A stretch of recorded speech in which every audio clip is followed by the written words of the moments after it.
The reason why I want to, I'll say this, it's a lot of stuff that I want to do in life. It's a lot of stuff that I want to accomplish in life before I'm 35, before I'm 40 years old. You know, I got an 11-year-old daughter who is growing up. And what I see in her, I see a lot of myself in her. But I also see her own personality to where she's shy and timid, but she has so many talents.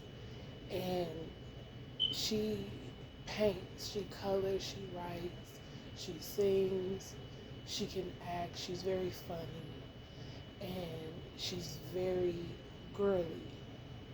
And what I love most about my daughter is that sometimes she shows me that it's not afraid to be who you are. And I feel like I feel like this, that God gave her to me, blessed me with her because I've always been afraid to be who I really was. I would let it shine, but the moment I get sarcasm or criticism, I was quick to say, you know, fuck it. But I have to learn that I have a child who's not like that, who's eager to be who she is no matter where she's at, who she's around. And I love that about her. But my goals as her mother is to prosper, to show her that it's not about what people think about you, of course. It's about what you think about yourself and how far you're willing to go to make yourself shine and be who you were meant to be. And my dad always told me growing up, if I'm going through something, my dad will always put me in the mirror. And he would say, that person looking back at you is the one that you hurting. And when he first started doing this, I was young. And I think I was like 16, 17 years old. And I had my head everywhere to where I wanted to be like my friends and things like that. And I wasn't raised like that.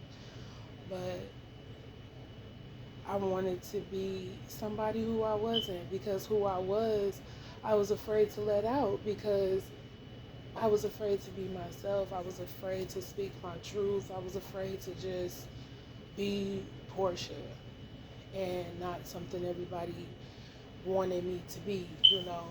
Um, I just got to a point in my life that's what I wanted to do, was be like everybody else, because they were getting either the attention or the respect or something that I wanted at the time.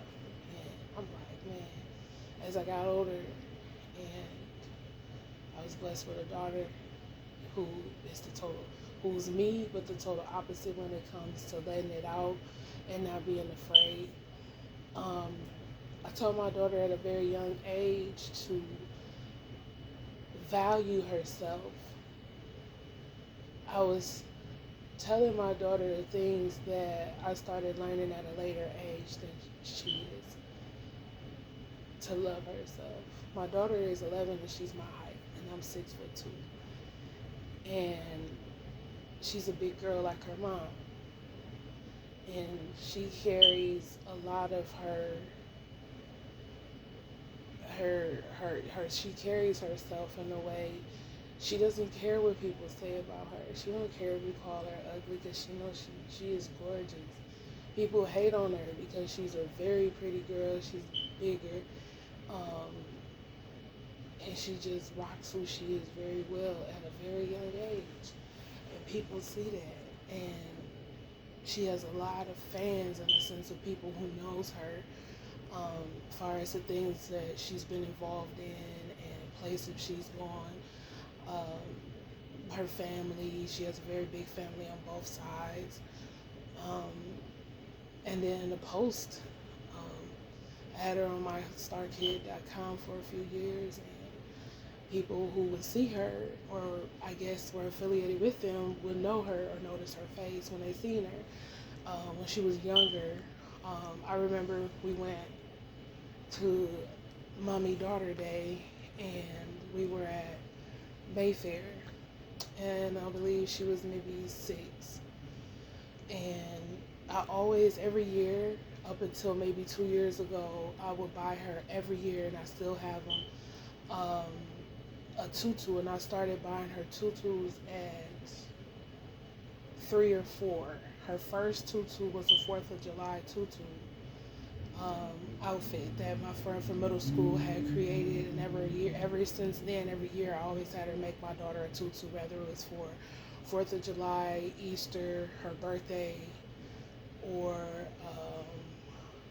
I think it was 4th of July, Easter, and her birthday was the only 3 times a year that I would get her a tutu made. Um, and she, ever since then, oh my God. But we were at Mayfair, and she had on a tutu. I did get her one for Mother Daughter Day, and she was, oh my God, everywhere we went, people were just like, oh my God, oh my God, she is gorgeous, oh my God. I'm like, Lord have mercy, she was getting so much attention, and she was digging it, she was loving it. And I always, always, always, always have to keep my daughter hair done. Like, how I guess women is about their boys, they got to keep them fresh or whatever the case may be. I always got to keep my daughter hair fresh, neat, pretty.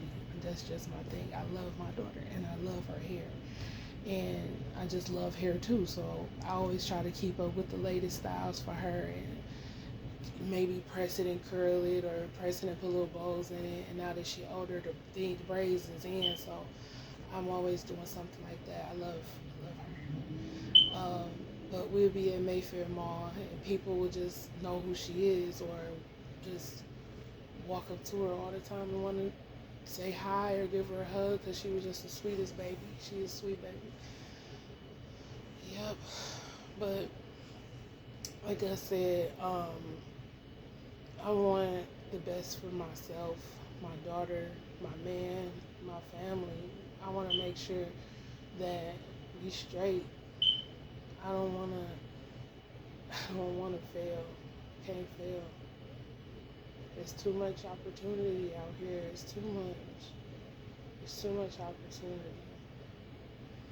So that's just it. It's just too much opportunity out here.